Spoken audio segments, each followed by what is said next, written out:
Hello students, welcome to science Acharya Hindi medium. जैसा कि last lecture में अपन एल्डिहाइड और कीटोनों को बनाने की विधियां पढ़ रहे थे, आज अपन फिर से आ चुके एक और अभिक्रिया के साथ। आज अपन बनाने वाले डाइबल एच से एल्डिहाइड का निर्माण। क्या बनाने वाले हैं? डाइबल एच से एल्डिहाइड का निर्माण। डाइबल एच क्या होता है? ध्यान देना, DIBAL। डी का मतलब डाई, आई का मतलब आइसो, ब्यू का मतलब ब्यूटिल, ए का मतलब एल्यूमिनियम, और डाइबल एच का मतलब हाइड्राइड। समझ गए? Diisobutyl aluminium hydride, diisobutyl aluminium hydride.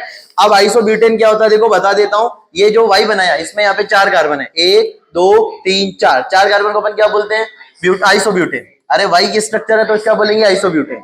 इससे मैंने एक हाइड्रोजन निकाल दिया। जैसे समझ लो ये CH3, ये CH3, ये CH, इसको CH2 बोलूंगा। एक वैलेंसी क्या होगा यहाँ पे? 3। यहाँ की बात करता हूं, CH3 CH3 CH CH3। इसमें से एक हाइड्रोजन में माइनस कर दिया तो ये मेरा था आइसोब्यूटेन। ये क्या था? आइसोब्यूटेन। आइसोब्यूटेन से मैंने क्या बना दिया? आइसोब्यूटेन। कोई तकलीफ इसमें किसी को?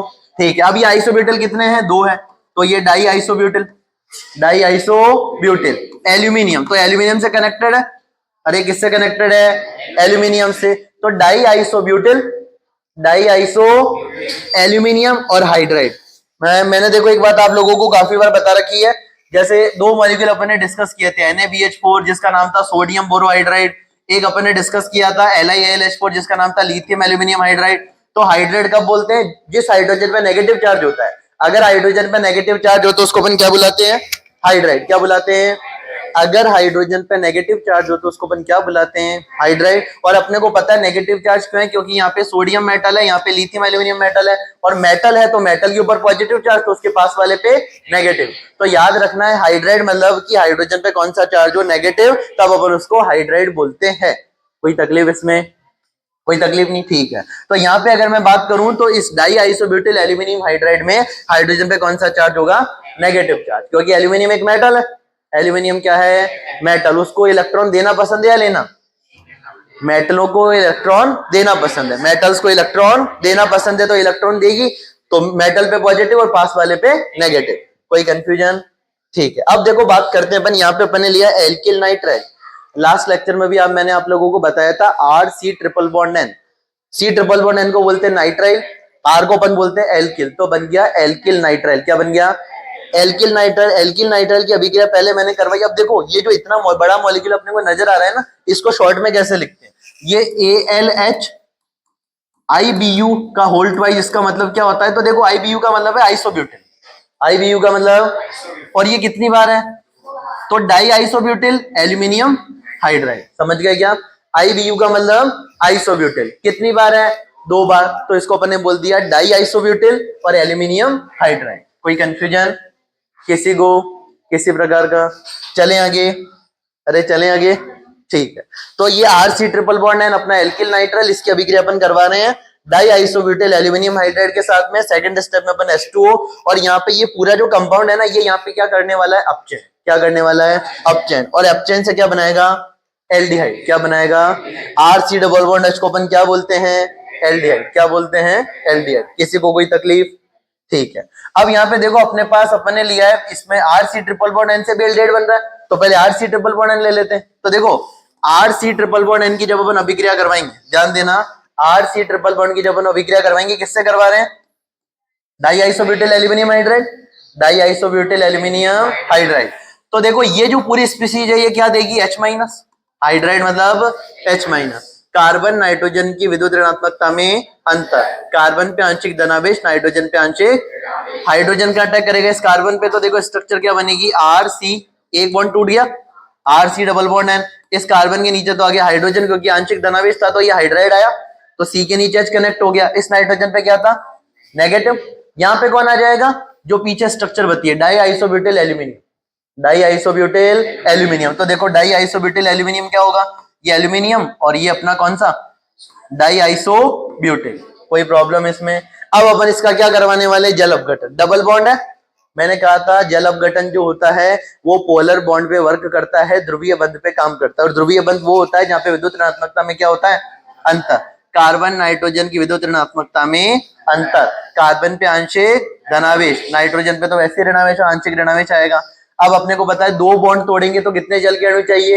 दो जल के अणु चाहिए, तो यहाँ पे अपने पास OH नेगेटिव, इस कार्बन पे OH नेगेटिव आएंगे और कितने आएंगे, दो आएंगे, और इधर H+, दो बार H+ आ जाएंगे इधर। अपने को इससे मतलब नहीं है, अपने को इस स्ट्रक्चर से मतलब है।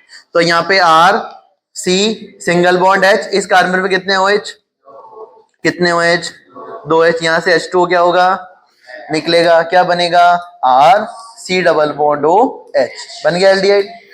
RC डबल बॉन्ड OH बन गया एल्डिहाइड। अरे कोई तकलीफ किसी को, किसी प्रकार की?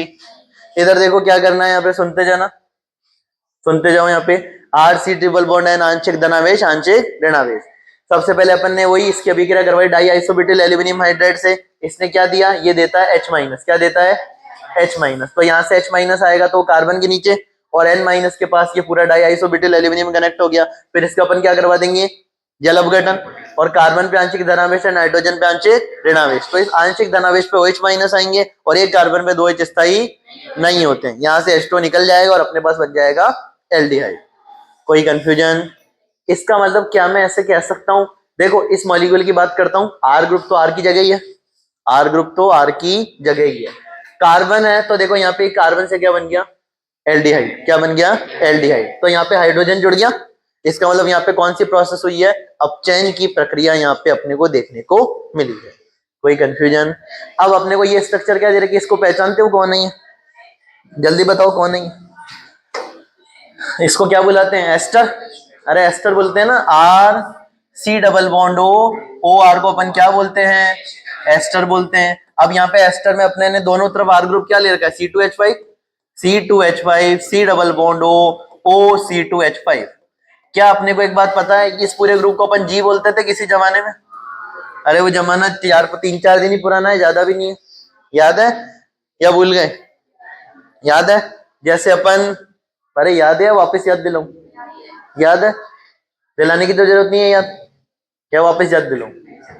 याद है, ठीक है। तो ये पूरा ग्रुप G होता है, ये पूरा ग्रुप क्या होता है, G होता है। यहाँ पे अपन ने देखो, यहाँ पे भी अपन ने क्या किया, डाई आइसोब्यूटिल एल्यूमिनियम हाइड्राइड और H2O। अब डाई आइसोब्यूटिल एल्यूमिनियम हाइड्राइड अपने को क्या देगा, H-। अरे क्या देगा, H-। तो देखो सुनते जाना बात ध्यान से, die isobutyl aluminium hydride, IBU मतलब आइसोब्यूटिल कितने हैं, दो, तो डाई आइसोब्यूटिल एल्यूमिनियम हाइड्राइड, और साथ में अपने को दे रखा है वहां पे वाटर। इसकी प्रेजेंस में जब हम अभिक्रिया करवाएंगे तो इसका काम ही यही है, H- देना, क्या देना, और H- एक प्रकार का क्या है, क्या है, नाभिक स्नेही न्यूक्लियोफाइल। और मैंने तुमको एक बात बता रखी है, जितने भी अम्ल और उसके प्रतिस्थापी होते हैं वो SNA अभिक्रिया देते हैं। कौन सी अभिक्रिया देते हैं, ऐसे नहीं, न्यूक्लियोफिलिक सब्स्टिट्यूशन एडिशन एलिमिनेशन। बात याद आती है, नाभिक नहीं आएगा, इस कार्बन पे अटैक करेगा, ये वाला पूरा बॉन्ड टूटेगा, क्योंकि ग्रुप, लिविंग ग्रुप छोड़ के जाने वाला समूह, ये पूरा ग्रुप लीव कर जाएगा और यहाँ पे हाइड्रोजन जुड़ जाएगा, C2H5 C double bond OH। क्या मेरा एल्डिहाइड बन गया?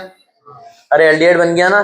तो अपन पढ़ भी क्या रहे थे, डाइबल एस एल्डिहाइड का निर्माण। क्या पढ़ रहे थे, डाइबल एस एल्डिहाइड का निर्माण, जहां पे कि मैंने आपको बताया डाइबल एस एल्डिहाइड के निर्माण के अपने पास दो तरीके हैं, या तो अपन एल्किल नाइट्राइल से बना सकते हैं या अपन एस्टर से बना सकते हैं। यहाँ पे अपन ने एल्किल नाइट्राइल से एल्डिहाइड बनाया और यहाँ पे अपन ने एस्टर से एल्डिहाइड बनाया। कोई कंफ्यूजन? ठीक है, चले आगे। ठीक है, अब यहाँ पे कुछ क्वेश्चन है जो अपने को देखने हैं।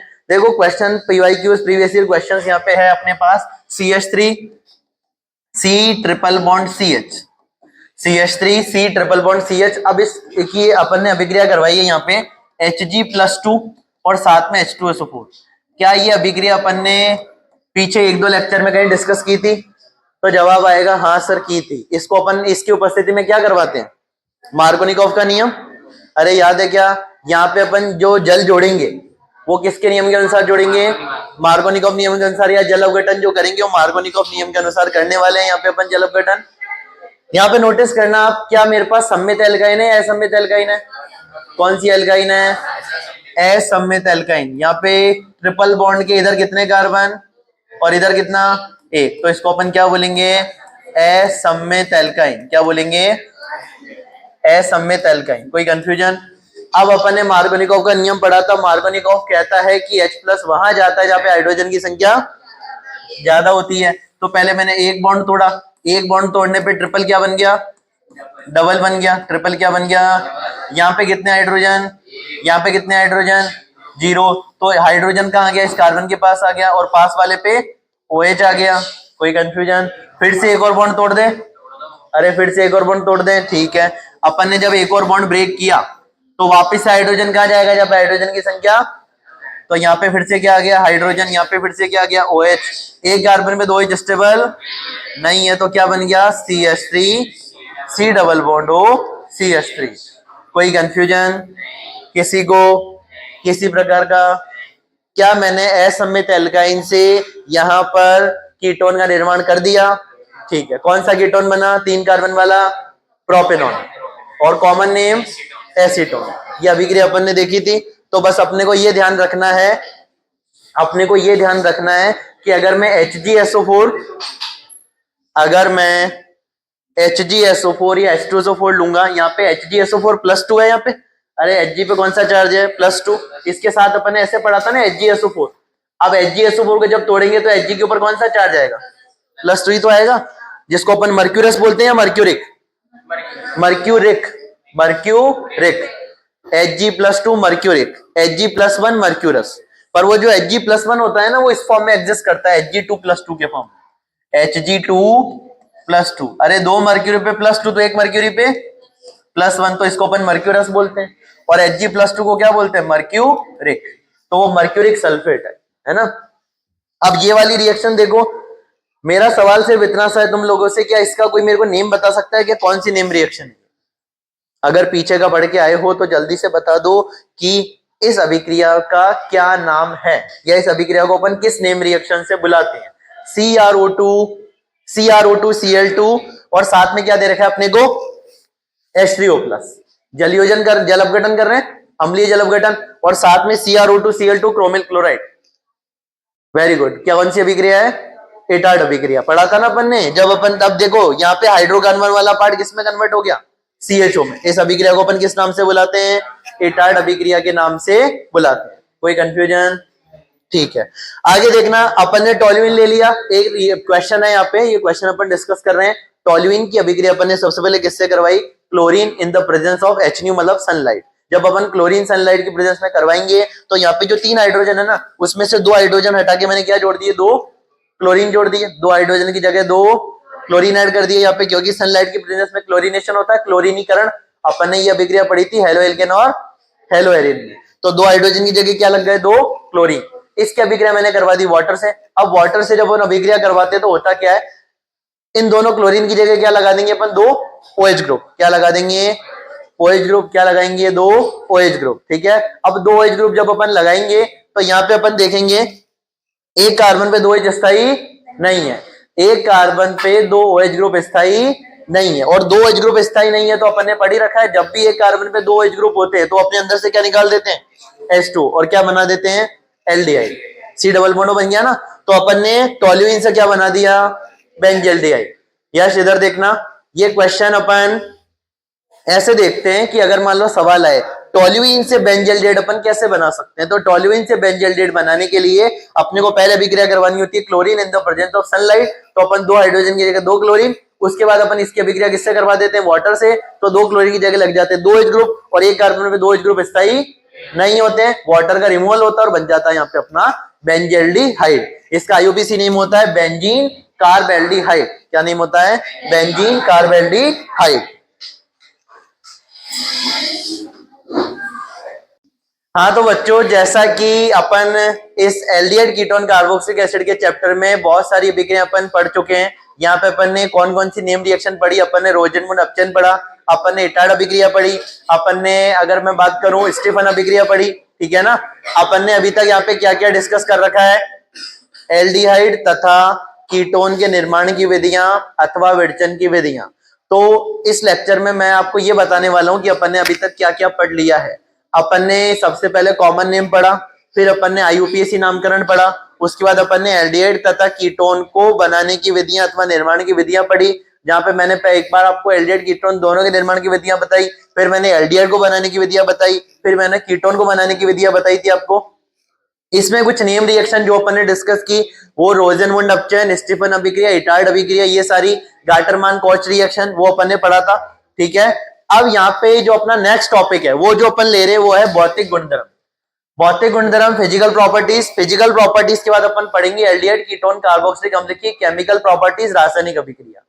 देखो एक चीज समझना, छोटा सा टॉपिक एक बार इधर देखना है सारे बच्चों को, कि अगर इसमें टॉपिक की बात करूं ना, तो देखो अपन ने हर चैप्टर के स्टार्टिंग में पहले जो भी चैप्टर का, जैसे अल्कोहल फिनोल ईथर जब अपन पढ़ रहे थे तो पहले अपन ने अल्कोहल फिनोल ईथर के निर्माण की विधियां पढ़ी, फिर अपन ने फिजिकल प्रॉपर्टीज पढ़ी, फिर अपन ने देखा अल्कोहल फिनोल ईथर कौन कौन सी केमिकल रिएक्शन शो करता है। ऐसे ही तो अपन चैप्टर पढ़ रहे हैं कोई सा भी। हेलो एल्केन हेलो एरिन में भी अपन ने यही देखा था। सबसे पहले अपन ने देखा हेलो एल्केन हेलो एरिन के निर्माण की विधियां, फिर अपन ने फिजिकल प्रॉपर्टीज पढ़ी, फिर अपन ने देखा हेलो एल्केन और हेलो एरिन कौन कौन सी अभिक्रियाएं प्रदर्शित करते हैं। इसमें भी यही देखना है अपने को। पहले अपन ने क्या देखा इस चैप्टर में, एल्डिहाइड कीटोन को बनाने की विधियां। अब अपन पढ़ने वाले फिजिकल प्रॉपर्टीज।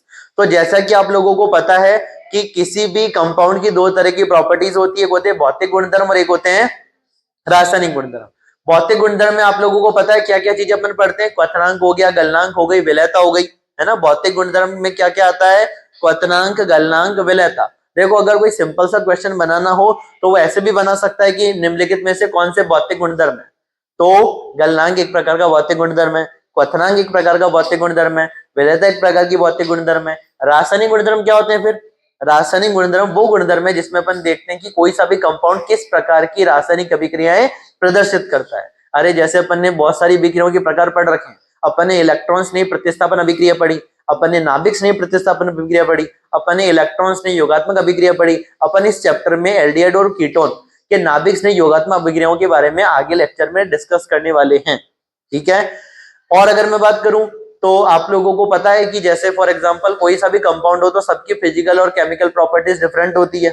जैसे हाइड्रोकार्बन जो है वो हाइड्रोकार्बन की केमिकल और फिजिकल प्रॉपर्टी अलग होगी, एल्डिहाइड की अलग होगी, क्योंकि अगर एल्डिहाइड और कीटोन में फंक्शनल ग्रुप आ जाता है, क्रियात्मक समूह के आने से किसी भी कार्बनिक यौगिक के भौतिक तथा रासायनिक गुणधर्म परिवर्तित हो जाते हैं।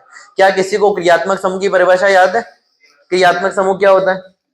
अरे जैसे C डबल बॉन्ड OH, क्रियात्मक समूह क्या है? कभी किसी जमाने में अगर आपने क्रियात्मक समूह के बारे में पढ़ा हो तो बताइए, क्रियात्मक समूह क्या होता है? आइडिया है थोड़ा बहुत? नहीं पता? जैसे मैं कहूं कि CH3 CH2OH है ना, CH3 CH2OH, और एक मैंने लिखा CH3OCH3। इन दोनों कंपाउंड के बारे में एक चीज नोटिस करोगे आप, इन दोनों कंपाउंड का मॉलिक्यूलर फॉर्मूला एग्जैक्ट सेम। कितने कार्बन है यहाँ पे? 2 कार्बन, 2 कार्बन है ना। हाइड्रोजन कितने? 3, 2, 5 और 1 6। ऑक्सीजन कितना है? 1, C2H6O। इसके भी बात करते हैं, कार्बन कितने?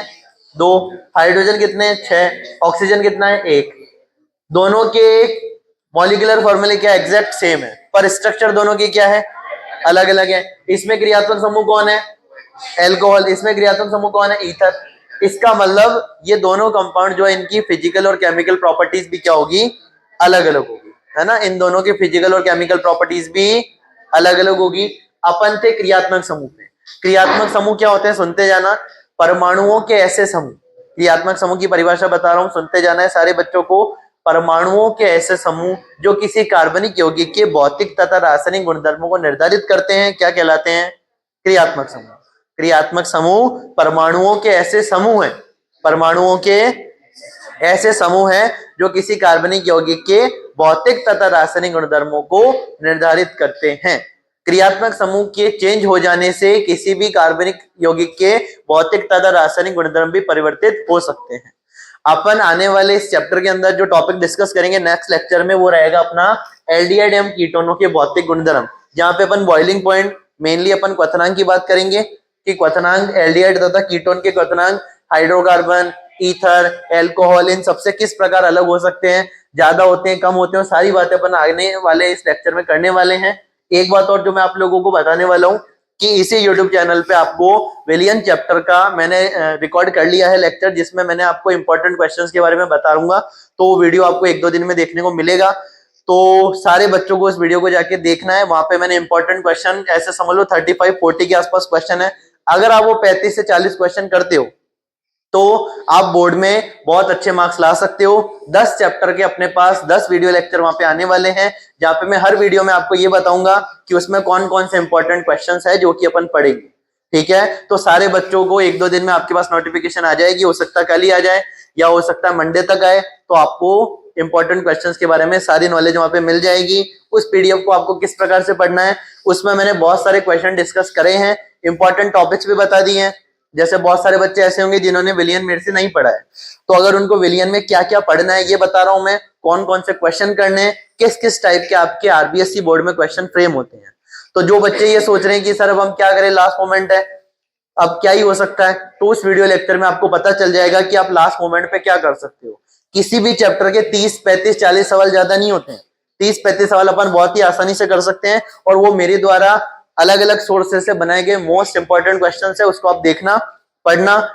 और अगर ये वीडियो लेक्चर आपको पसंद आया हो तो लाइक करना, शेयर करना, सब्सक्राइब करना। बाकी बातें अपन अगली क्लास में करेंगे, इस चैनल पे बनी रहिएगा। ठीक है, थैंक यू।